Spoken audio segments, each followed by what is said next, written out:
ውድ ኢትዮጵያውያኖች እንዴት ናችሁ? እንዴት ከረማችሁ? እንዴት ሰነበታችሁ?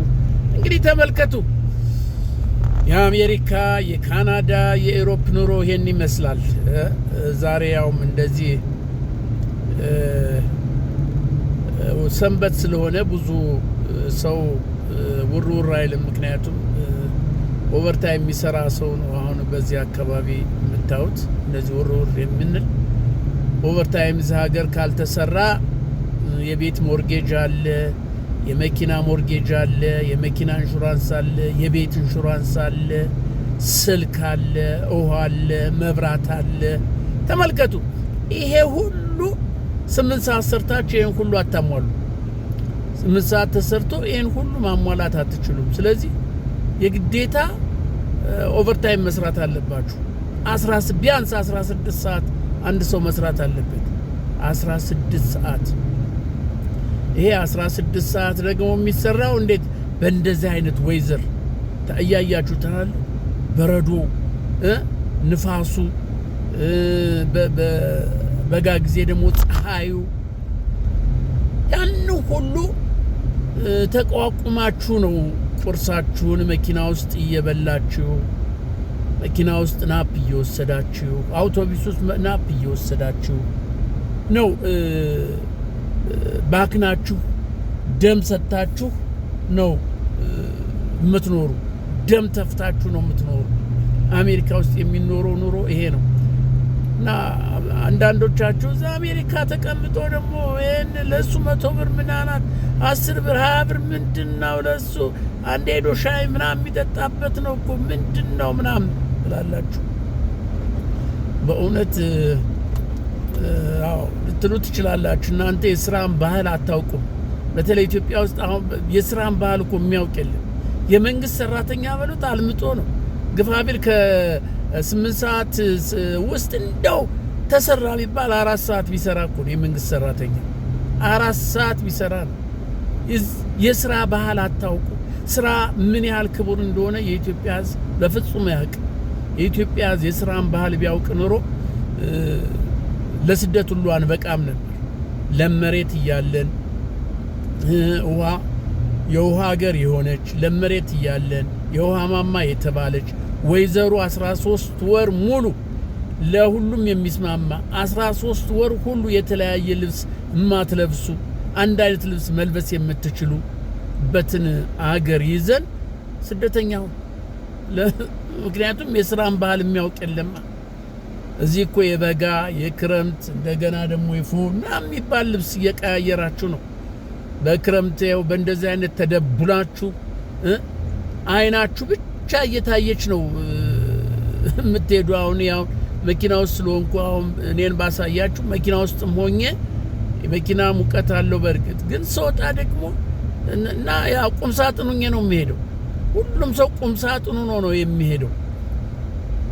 ወዶ አይደለም እኮ ቁም ሳጥን ሆኖ የሚሄደው። በዚህ ሰዓት ቤቱ ቁጭ ብሎ እኮ ቲቪውን እያየ ቡናውን ሻዩን መጠጣት ይችላል። ግን ቢሉስ የቤት ቢል፣ የመኪና ቢል፣ የመብራት፣ የውሃ በዚህ ላይ ደግሞ እናንተ ሳያማችሁ አመመኝ ብላችሁ ትደውላላችሁ።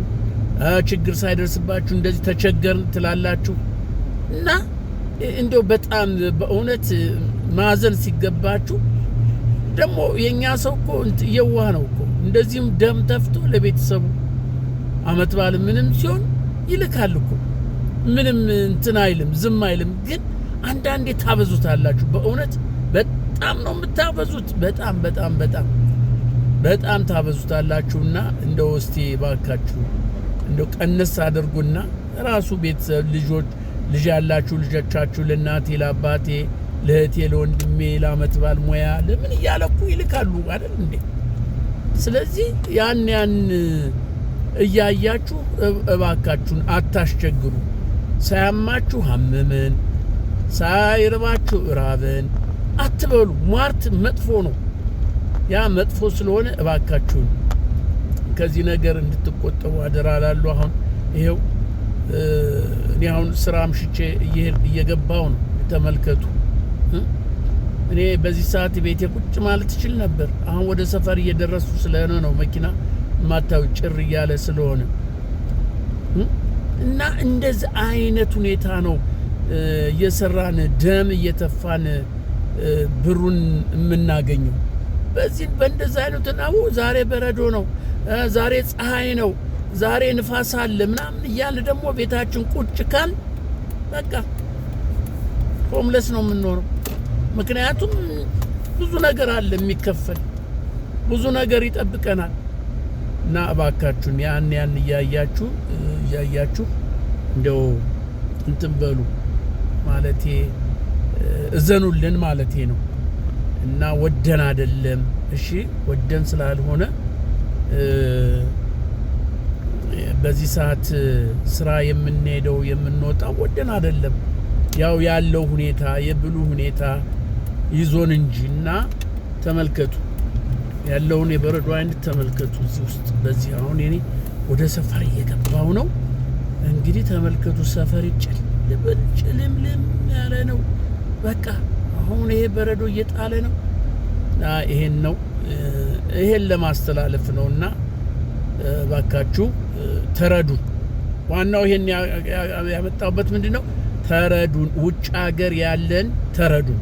ኢትዮጵያ ውስጥ ያላችሁ ውጭ ሀገር ያለን በካናዳ፣ በአሜሪካ፣ በአውስትራሊያ፣ በኢሮፕ ያለን ተመልከቱን፣ ተረዱን። በምን አይነት ላይ እንዳለን እንድትረዱን ለማለት ነው ይሄን ቪዲዮ የሰራሁት።